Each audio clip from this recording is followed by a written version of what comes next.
Good day, ladies and gentlemen, and welcome to the National 911 Program State of 911 webinar. At this time, all participants are in a listen-only mode. Later, we will conduct a question-and-answer session, and instructions will follow at that time. If anyone should require operator assistance, please press star and then the 0 key on your touch-tone telephone. As a reminder, this conference call may be recorded. I now would like to introduce your host for today's conference, Ms. Colby Rochester. You may begin. Hello, welcome to the 7th installment of the State of 911 webinar series being presented by the National 911 Program. My name is Colby Rackball and I am support for the program. This webinar series was designed to offer 911 stakeholders information about ongoing federal and state 911 and NG911 projects and provide real experiences and best practices from early adopters about the NG911 transition process currently underway across the country. Like I mentioned before, this is the 7th installment of our bi-monthly series. Each webinar consists of a presentation from a federal level and a state-level 911 stakeholder, with each being followed by a 10-minute Q&A session. At the end of the event, if there is time left over, we'll open up the floor again to all questions. Following the event, a recording of the presentation along with the slides will be posted to the National 911 Program's website, www.911.gov. You can also go there to find information on past and future events, as well as to learn more about the National 911 Program. We will begin today's event with a presentation from the Federal Communications Commission, Public Safety and Homeland Security Bureau, Deputy Chief of the Policy and Licensing Division, Nicole McGinnis. Ms. McGinnis will discuss updates for NG911, including progress on text-to-911 and E911 Phase 2 location accuracy issues. Following a Q&A with Ms. McGinnis, Mr. John Merklinger, Director of the City of Rochester, County of Monroe Emergency Communications Department, will be presenting on collaboration with New York State on the Street Address Mapping Program and engaging the deaf and hard of hearing community with text-to-911. Now I'd like to hand it off to Ms. Lori Flaherty, Coordinator for the National 911 Program. Thanks, Colby, and welcome everyone, and thank you so much for joining us today. It is my honor to introduce Nicole McGinnis to you today. She is a trusted colleague and a friend at the FCC. She is also, as Colby said, the Deputy Chief in the Policy and Licensing Division of the FCC's Public Safety and Homeland Security Bureau. She's been with the FCC for 10 years, and during that period of time has also held positions with the Wireless Bureau and the Consumer and Government Affairs Bureau. She has also, previous to that, worked in the private sector, both with the law firm of Wiley Ryan, and also served as the Director of Spectrum Resources at Sprint Nextel. I believe Nicole is going to be giving us an update on the FCC's 911 activities. So, Nicole, the floor is yours.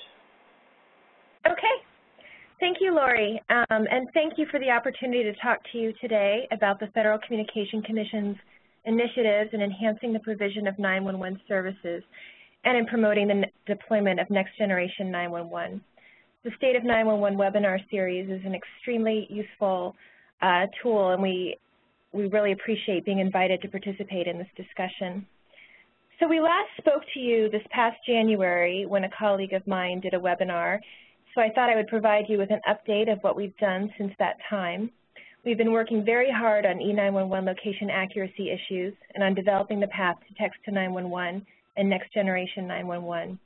We're also looking at what we need to do to enhance 911 resiliency and reliability, particularly in light of the lessons learned from last year's derecho and Superstorm Sandy. And I'm sorry, Colby, if you wouldn't mind advancing to the next slide. So this sort of just gives you an overview of what I'm going to be speaking with you about today. As you can see, we've been very busy this past year, and I think we've made a great deal of progress. If you can go to the next slide.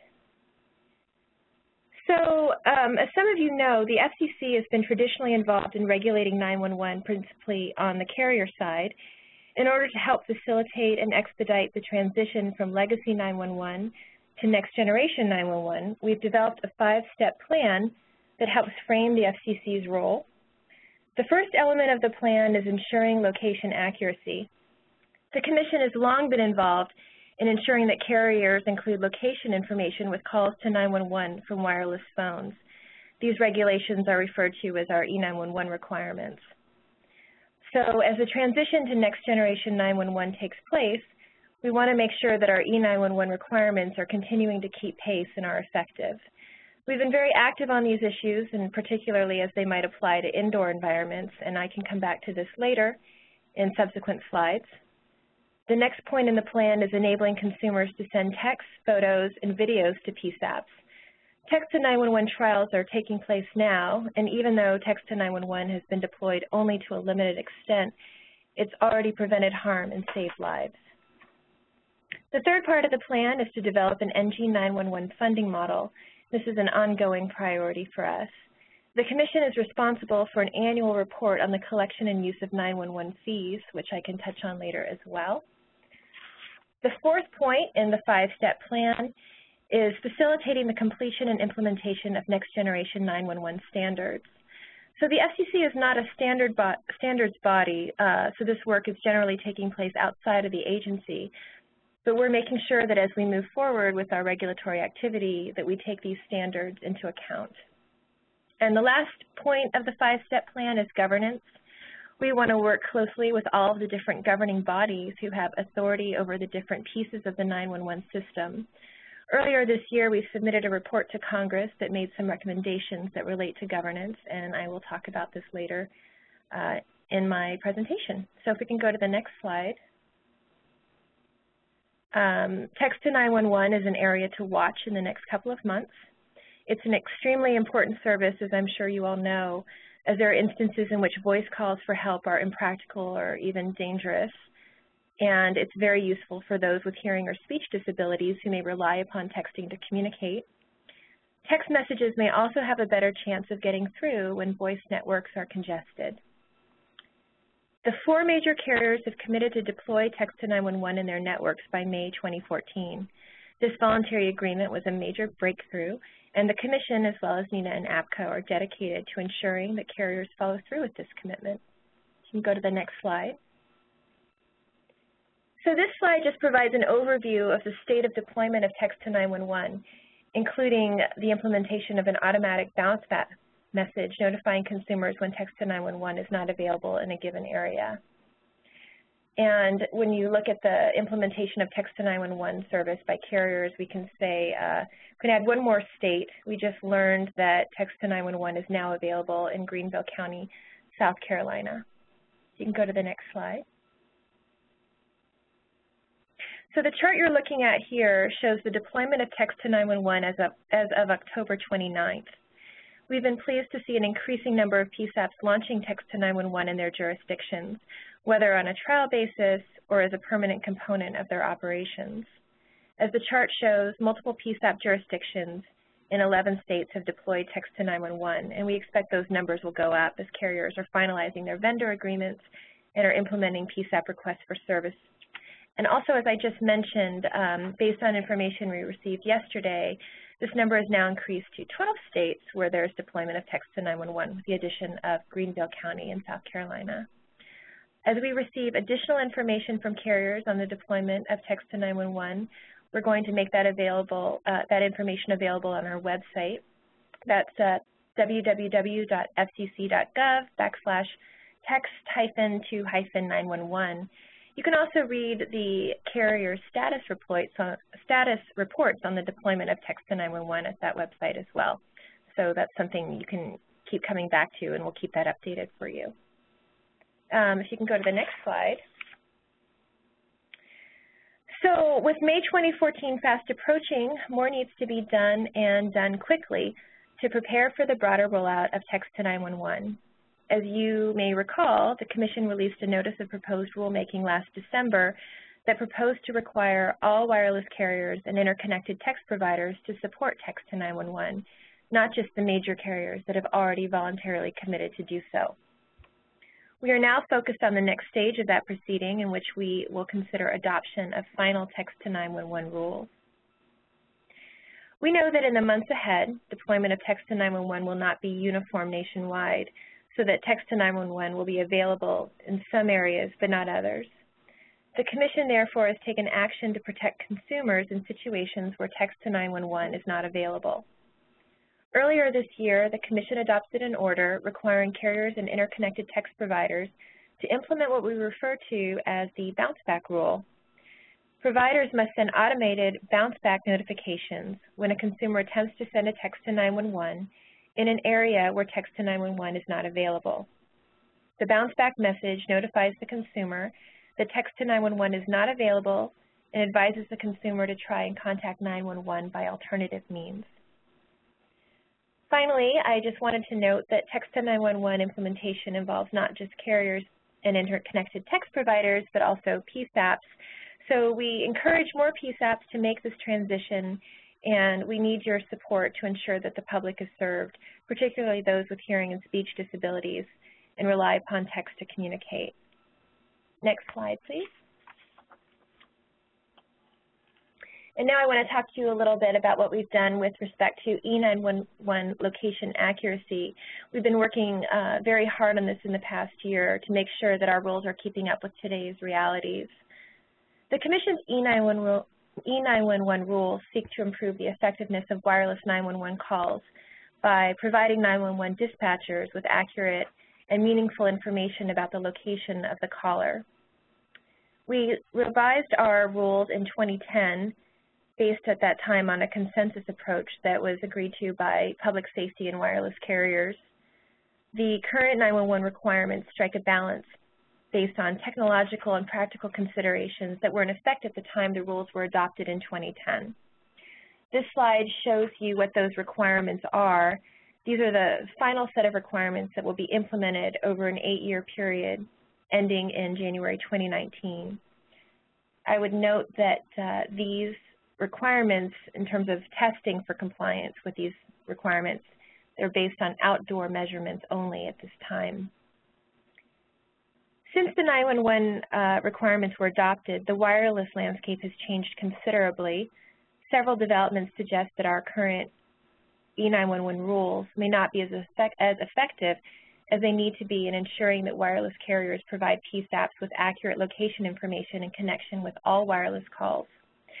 So some of those developments are, first, that even in comparison to a few years ago, there's been a significant increase in the percentage of 911 calls that are originating from wireless phones. Consumer Reports estimates that 60% of all calls originated from wireless phones in 2011. And today, some jurisdictions, such as California, are reporting to us that approximately 75% of all 911 calls are wireless. Second, the majority of wireless calls now originate indoors. In 2011, an average of 56% of wireless calls were made from indoors, which is up from 40% in 2003. Indoor wireless usage is even higher for smartphone users. According to one 2013 report, up to 80% of smartphone usage occurs inside buildings. And the San Francisco Department of Emergency Management estimated earlier this year that 70% of wireless 911 calls that it handles originate indoors. Finally, there have been some indications that public safety entities may not be getting the Phase 2 location information, raising questions that we are in the middle of looking into. For example, the California chapter of NENA recently submitted 911 call tracking data from certain jurisdictions in California, suggesting that the percentage of wireless 911 calls in which E911 Phase 2 location information is delivered to PSAPs has declined over the last few years. And CalNENA also notes that E911 location accuracy problems are most acute in urban areas. In light of these changes, and to be sure that our E911 requirements are protecting consumers who rely on their wireless service to reach 911, we've been engaging with public safety and carriers and other stakeholders to get a better idea of what we can do to improve 911 location accuracy for all environments, including indoors. And we have an open rulemaking proceeding on that where we're exploring these issues. If you can go to the next slide. As I just mentioned, wireless calls to 911 from indoor environments have increased over the course of the past few years. So one way that we're looking at strengthening our E911 requirements is to consider extending these requirements to indoor calls.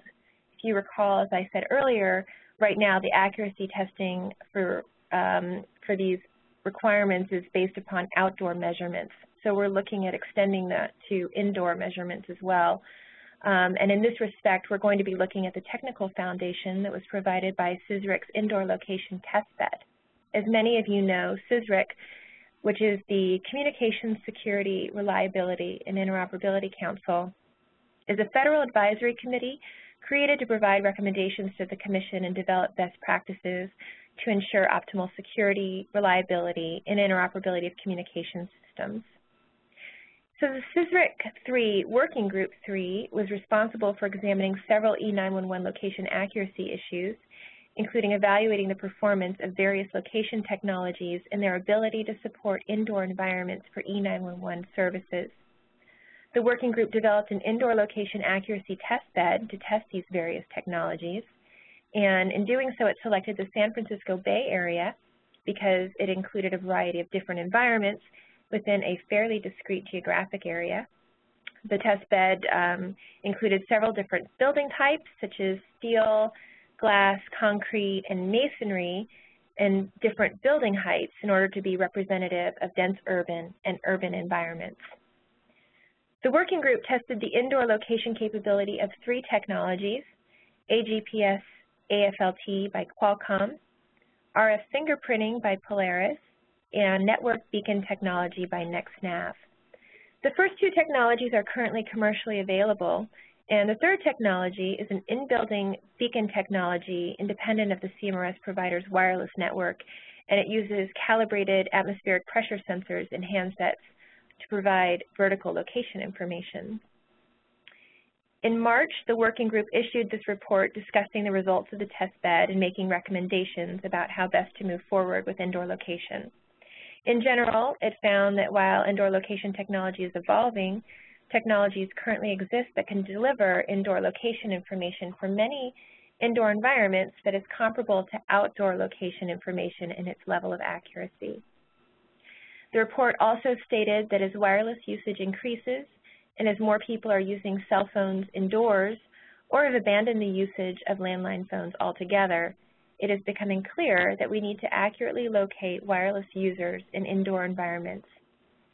We believe the work done by CISRIC has been extremely helpful, and we've been looking closely at those results. If you can go to the next slide. So very recently, this past Monday, in fact, the Commission hosted a public workshop on E911 location accuracy. The workshop brought together representatives from the public safety community, the wireless industry, and from vendors of both location technology and E911 call processing systems to stimulate a public dialogue on the challenges and potential solutions to improve the yield and quality of E911 location information. We think that the workshop was extremely productive, and we plan to use the record developed in the context of that workshop in our next steps in the open rulemaking proceeding on location accuracy. So if you can go to the next slide. Both text to 911 and location accuracy must be considered against the larger backdrop of the nation's transition from traditional circuit switch technology to an all-IP world. This transition has enormous implications for the 911 community as you all face the challenges of migrating to next generation 911. So assisting our PSAPs in transitioning to NG911 is critical. Pursuant to the Next Generation 911 Advancement Act of 2012, this past February we submitted recommendations to Congress to address legal and regulatory barriers to NG911. The report identifies potential steps for Congress to take to create a legal and regulatory environment that will assist states, PSAPs, service providers, and other stakeholders in accelerating the transition from legacy 911 to NG911.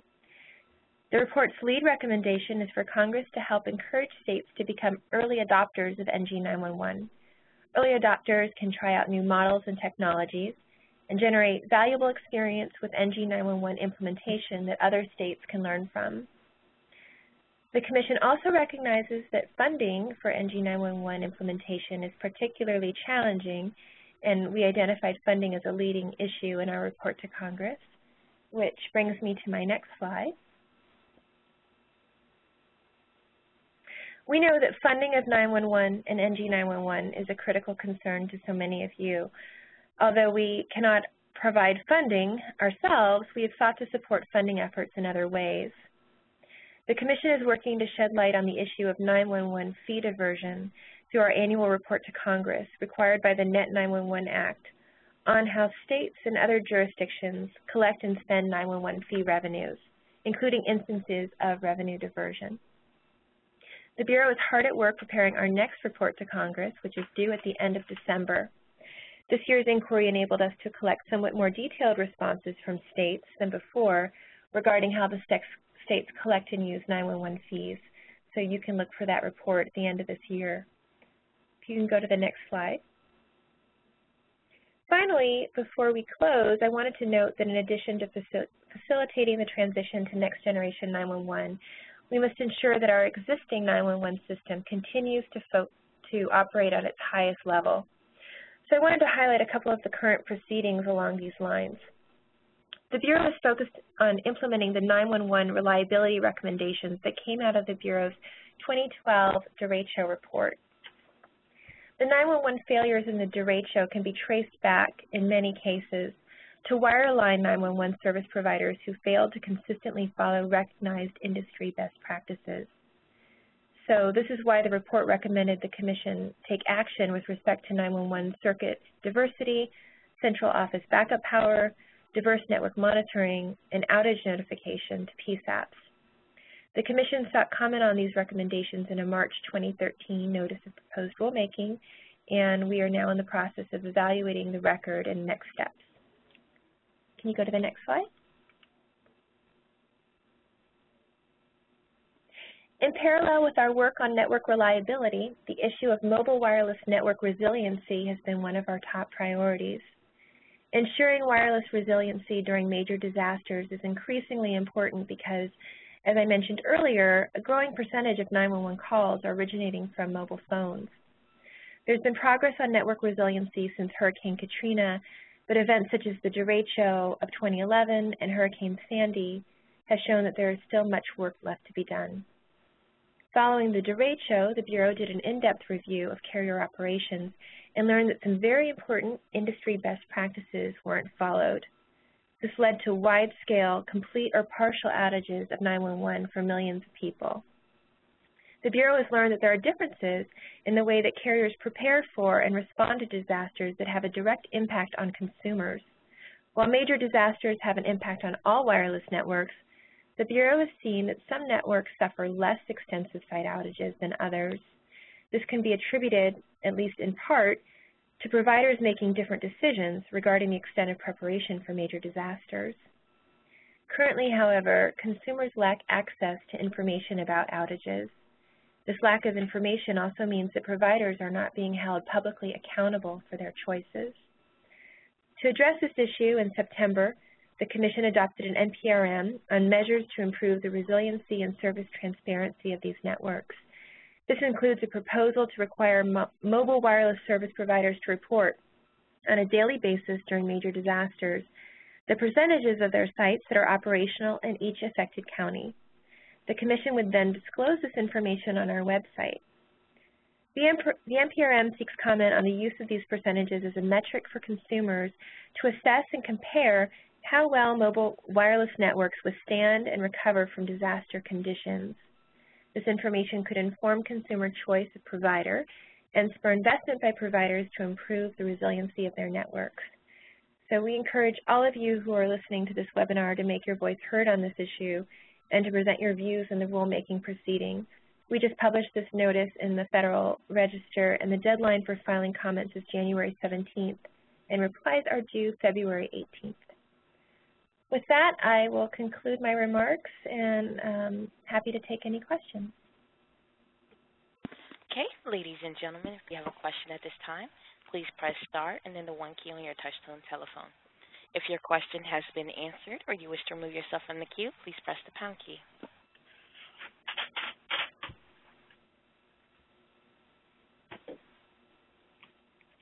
Let's give it a moment.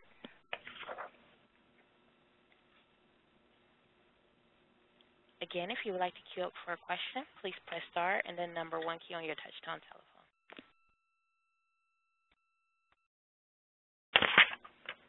Okay, our first question comes from Mr. George Molnar. Your line is now open. Hi, good morning. George Molnar from the state of Nevada.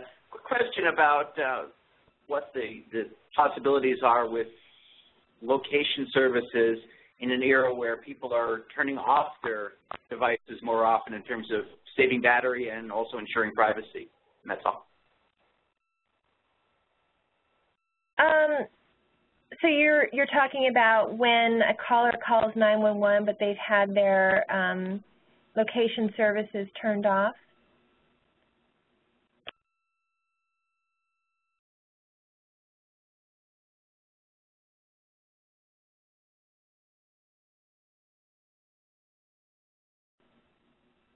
I'm sorry, did the gentleman hear my request for clarification on that?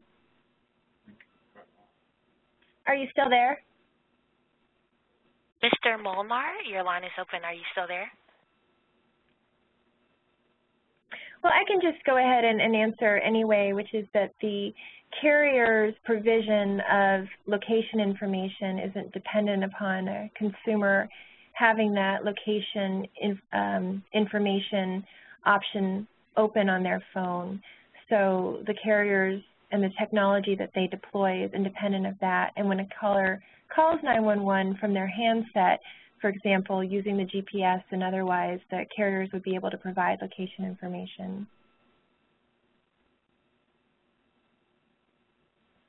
And our next question comes from Mr. Pete Kirby. Your line is now open.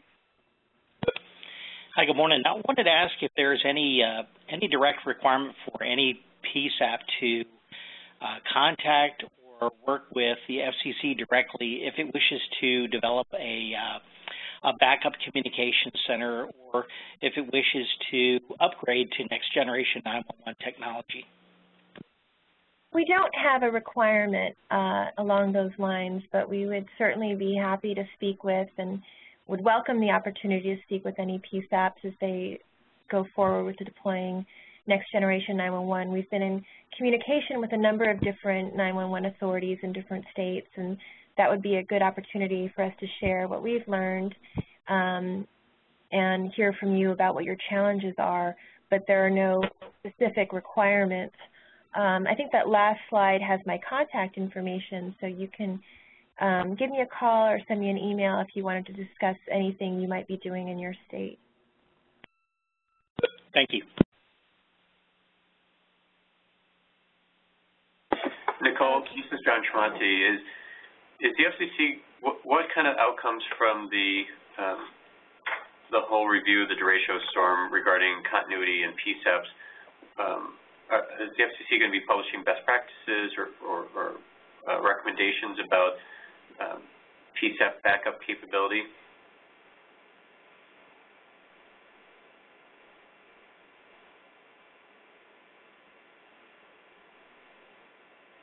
I think that I'm going to turn this question over to David Seal. He's one of our attorneys in the group. Yes, this is David Seal. In terms of best practices for backup power, I believe there's something on our Euro website that our reliability division has, but we will, on the continuity part, I'm not sure. We'll check with somebody in that division, and if you have a further question, you can contact us. Okay, thank you.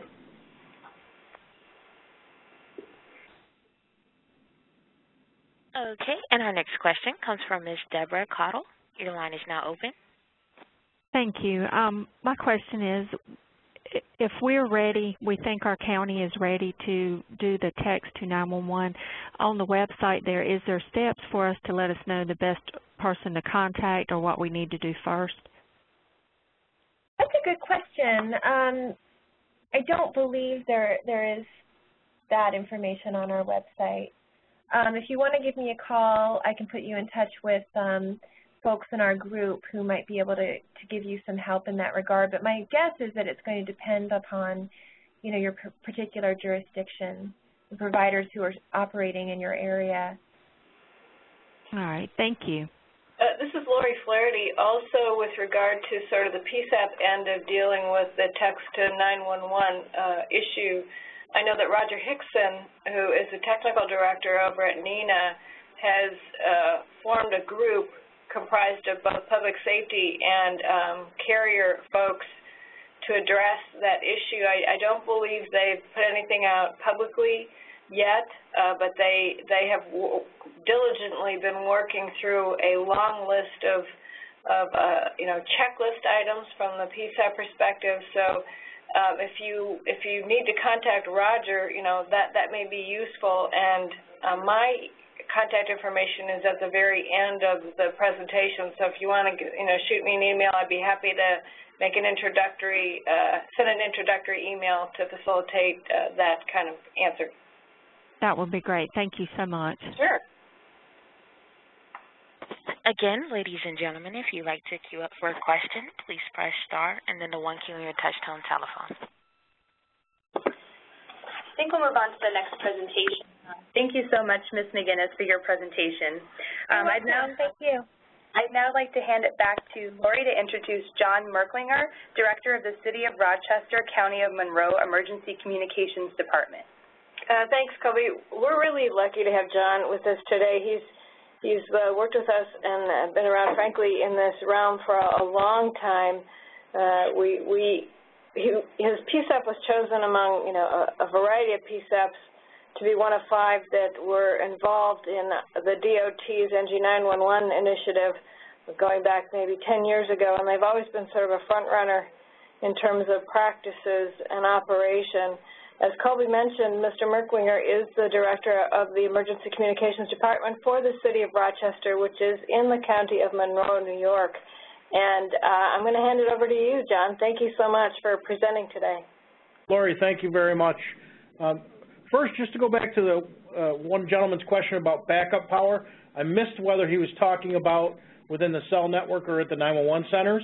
But if he was talking about the 911 centers, NFPA 1220 has a section that addresses backup power for your emergency communication centers. So with that, if we could go on to the first slide, or the next slide. So today I'd like to talk a little bit about some steps for next generation 911. And first I'd like to talk just a little bit about the current infrastructure and architecture that really exists in today's PSAP. Most modern PSAPs today have a computer-aided dispatch system, administrative phones, 911 telephones, a radio system, internal and external network and connectivity through a variety of means, fiber, copper, T1 lines, things of that nature. Typically there's a GIS component. They do a lot of staff training, and they certainly have quite a bit of call volume and staff needs at the local centers. An example, just our center, between the 911 call center and the 311 call center, we're a little over 1,750,000 calls a year with about 250 employees. I think there's an important thing to note here as everybody looks and moves forward for next generation 911. Technology is fantastic. It certainly improves our service to the public, but it doesn't necessarily lower the workload. In fact, history has shown us it increases our workload at the comm center. There's an interesting report on the U.S. Department of Labor's website that says most 911 centers across the country will need a 12% increase in staffing by 2020 to deal with increasing call volumes and increasing use of technology. And I would also just encourage centers to, as they're looking at their staffing, we know that all governments today have very tight operational budgets, and you really need to try and justify needs when you need additional staffing in light of today's budget cuts. Two great resources there are the APCO Project Retains and Erlang C. And again, I can use my center as an example, running both of those, both the Project Retains and Erlang C. They both come up within one body for the total number of staff that I need. So, it gives you 3 potential outside sources that can help validate your need for your staffing at your 911 center. You also need to, as the 911 center director, be aware of what's your architecture with your local exchange carrier, with your company that's providing service. Obviously, many of the phone companies around the country are in the process and have been upgrading their infrastructure and their architecture within their own networks over time. So what you know it to be from the past may not be the case today, and certainly you should question them and put them on the spot about what their plans are for SIP trunking in the future for next-gen 911 and how that's all going to tie in with the various industry standards. The recommendations that come out from APCO and NENA and whatever rules might come out from the FCC and other federal regulators. You certainly want to be aware of what's going on statewide. Many states have great statewide coordination, and the states that don't have statewide coordination, you're going to have to do regional collaboration and work with your partners in the surrounding counties if you really want to be able to put this technology in place. And then, of course, you need to just put that plan in place and your steps for moving forward. Next slide, please. So I thought I'd talk a little bit about a couple projects we have going on here within New York State to show the direction that we're heading in. So the first thing I want to talk about is our what we call the SAM project here in New York State, or the Street Address Mapping Project. So this was a project collaborated with all the 911 centers around New York State, with the various county IT directors and GIS staff around New York State. And the idea behind it, or our objective, was we wanted to have one statewide authoritative address database that we could use for next generation 911 and, of course, for any other governmental purposes.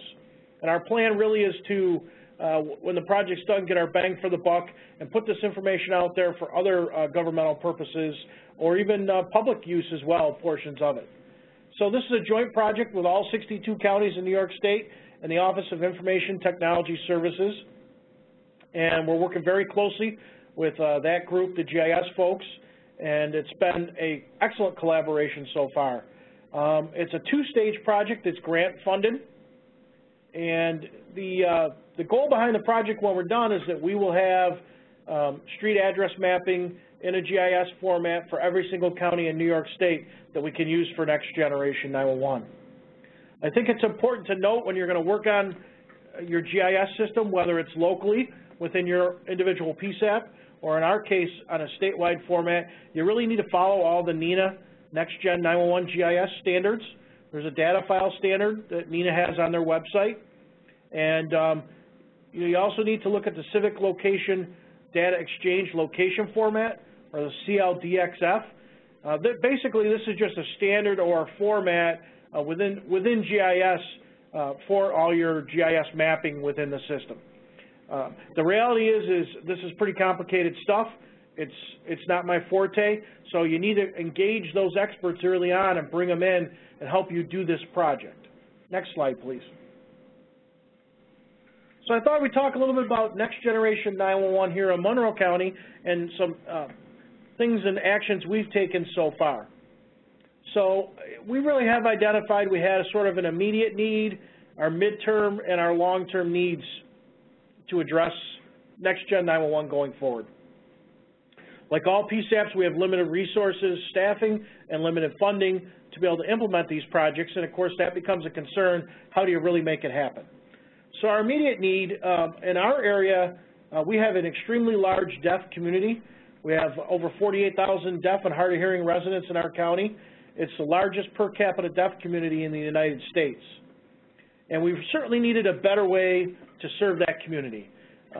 And working with the folks in our deaf community, they made it clear that they didn't feel they were getting the same level of service. Most folks in the community, when you would talk to them, the reality is most 911 centers today are still using TTY or some type of video relay service. And when you actually talk to the younger kids in the deaf community, that's not how they communicate today. They text with each other. So the big thing that everybody likes to talk about, text to 911. That's really what the deaf community was asking us to provide. And of course, we really didn't have any dollars that were available financially to do so.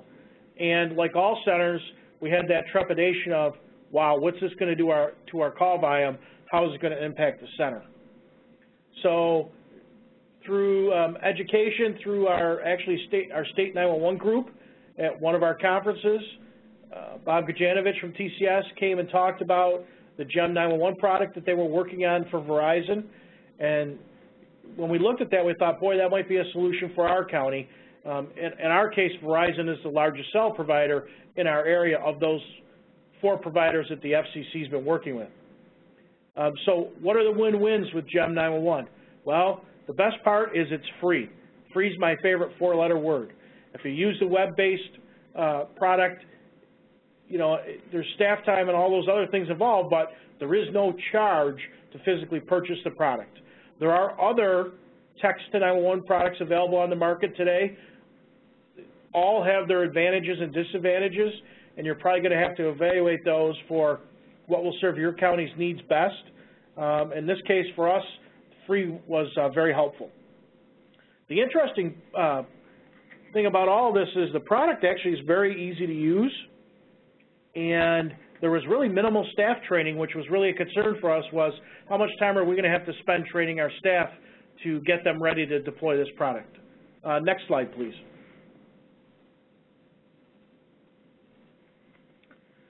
So there are some requirements that you have to do in working in conjunction with Verizon and TCS to be able to implement this text to 911 format. One of the early things you need to do, of course, is send them a letter saying you want to do just that. You want to participate in the process in the program, and you want to move forward. After we did that initial letter, we had a conference call with officials from Verizon, officials from TCS, and of course our local staff here to plan the process. And there's sort of a list of items they'll give you that you need to provide to them. So the first thing is a GIS a map of your PSAP boundary. Clearly they need to be able to delineate your PSAP boundary. It becomes even more critical if there's multiple PSAPs in the area, and get that programmed into their system. So that's really the early and first thing you need to provide. There's some behind-the-scenes program you'll need to work on with your Information Services Division. You have to allow access through the firewall, or if you have any kind of surf control software or anything that may block your employees to get to the web browser for GEM 911, you got to be able to open up those firewalls and allow access through those web browsers. The most time-consuming piece for the PSAP is building that security file for each employee, and TCS will set you up as the administrator of the GEM 911 system, and that administrator needs to build those accounts for the staff in the PSAP. That was probably the longest part of the process for us. Of course, once you're up and running and have all the computer programming done and access to that web browser, then you need to train your staff on the use of the program. Now, the interesting part was we planned for and trained for 1 hour, and that's all it took. So obviously staff training time and costs, and how do you accomplish that with reduced staffing today as it is? It was great to see that it was a minimal amount of training. It's extremely intuitive. We started off in a scaled format in that we brought a small group of employees in along with the administrator and management for an initial training session provided by the Verizon and TCS staff. And our goal there was to evaluate how much time the employees at large would need, and then we could build the final training program. And the conclusion at the end was it was so intuitive, we would need some fairly minimal training. And then you need to work and set a go-live date. So we did that in a two-step format. We started with a soft cutover.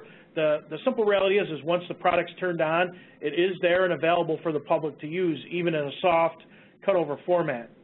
So we activated the system but did not notify the public. We had set up some testing specifically with police officers on the street during downtime between calls to text our call takers so we could practice and become proficient with the system. And then we also specifically worked with our deaf community for them to test and send us simulated calls and practice, again, so we could improve our proficiency. So those were some steps that were important, especially working with the deaf community. During our training process, we brought in people from the deaf community to educate our staff on the culture in the deaf community. That was one of the smarter things we did by listening and working with the folks in our deaf community. Next slide, please.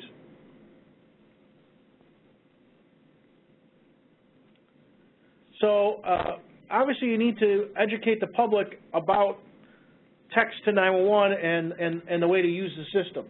So we got our deaf community involved very early on. We have the Rochester School for the Deaf. We contacted them. We have the National Technical Institute for the Deaf. We contacted them. We have the Hearing Loss Association of America, a very large Rochester chapter. We contacted them. And our deaf community here has a local newsletter called the Deaf Times newsletter. And then there's some other advocacy groups that we brought in. And we worked with all of them on, here's what we're thinking of doing, here's where we're wanting to go, here's the idea moving forward, and educating them on how the technology works. And that was a key component because there's still, like all technology, there are limits to its ability. Then we took the time to practice with the deaf community. It did two things. It helped us build up a relationship with the deaf community. It helped us understand their culture better. It allowed our people to become more proficient. It also helped the deaf community understand how the system works and what the system's limitations are. We brought the deaf community into those training classes, and now post-launch and post-deployment, we continue to collaborate with the deaf community, and we've established many great contacts, and we actually continue now to participate in many of their committee meetings as just another entity like everybody else on their committees. Next slide, please.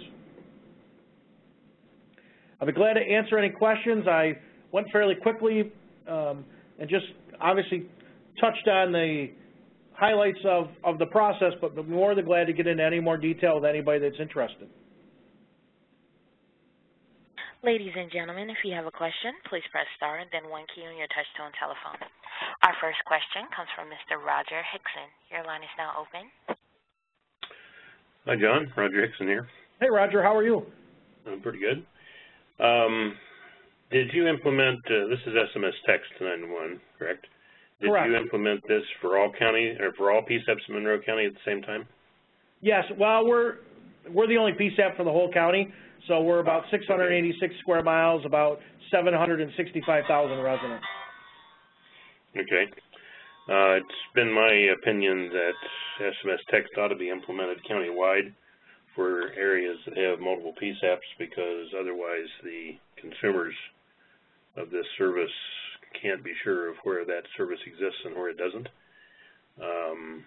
So in your case, that's a default moot point because it's the same PSAP for the entire county. So true, but you do bring up a good point, Roger. We have obviously cell sites that border the county, and so as a result of that, the cell site services maybe 2 counties or 3 counties in one case.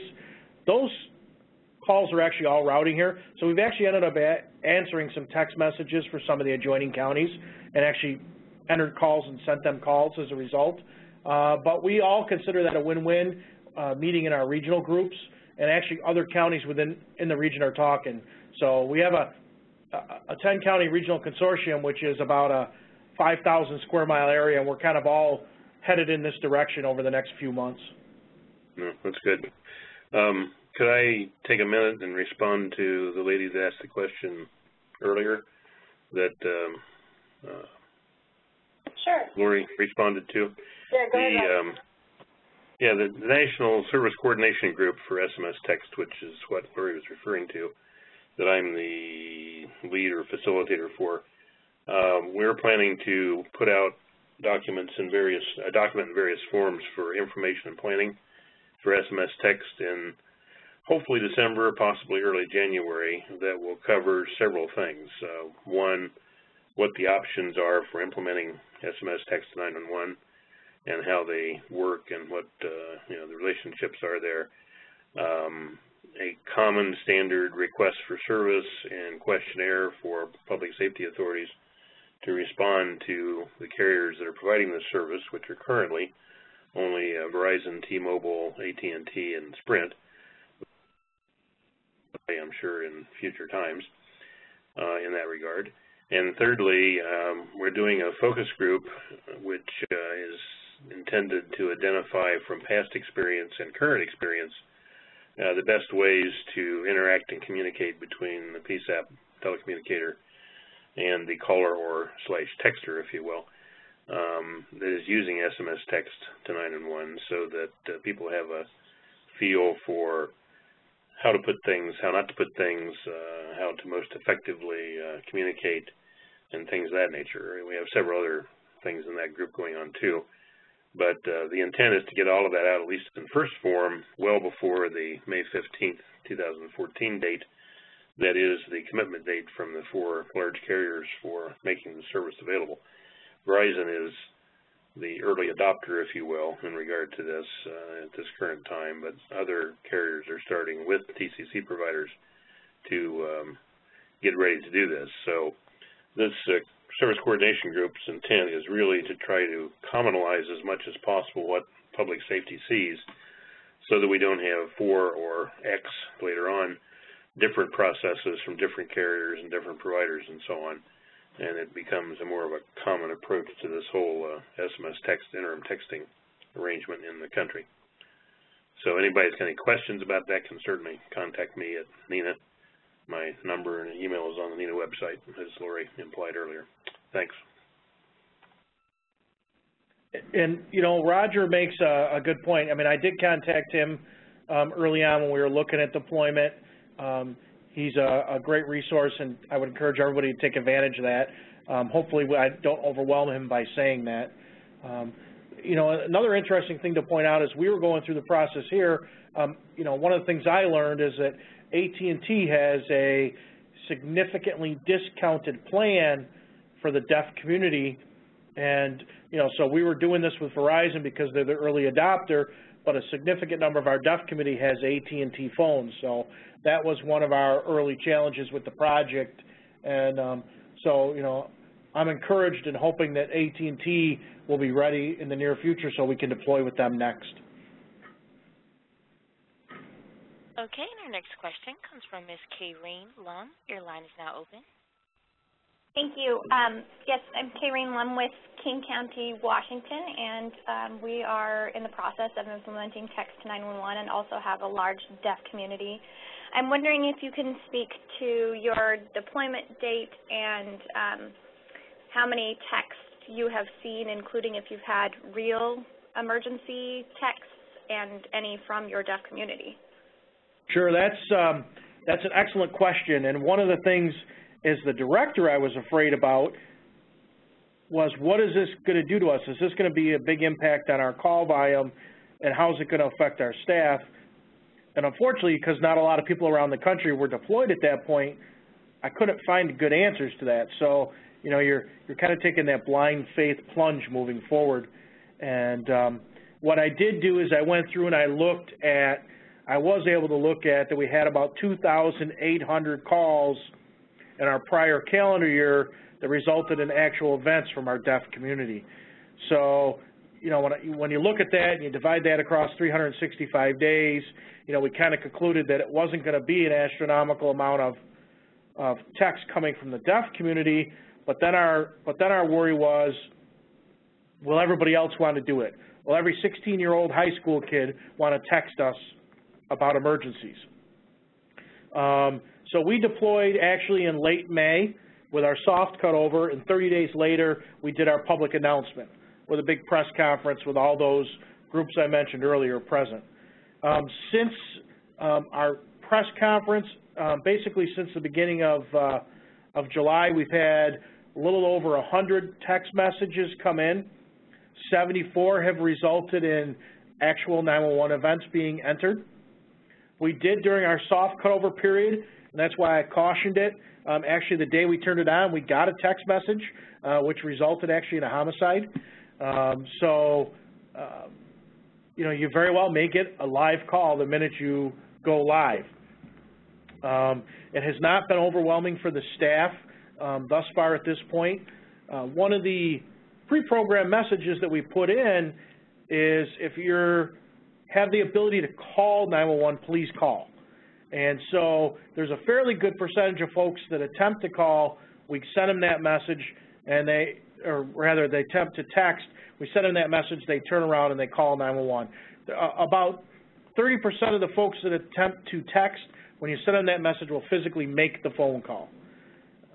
We did have a little small focus group of some high school kids and talked to them, and it was not actually the reaction I expected to get from them, their comment was, cool, I can finally text 911, but they all said, no, we'll probably still call, it's quicker. It will take you, what we're seeing, it takes about double the time to process the call. You know, so if an average call is taking you a minute to a minute and a half, a text call might take you 2.5 to 3 minutes. And if you get into, you know, EMD instructions where you're given CPR, it will be an extended call. So your operator will be tied up longer, but in the end, the total volume hasn't been overwhelming, and it has not increased our total volume. It's just a new way for people to reach us.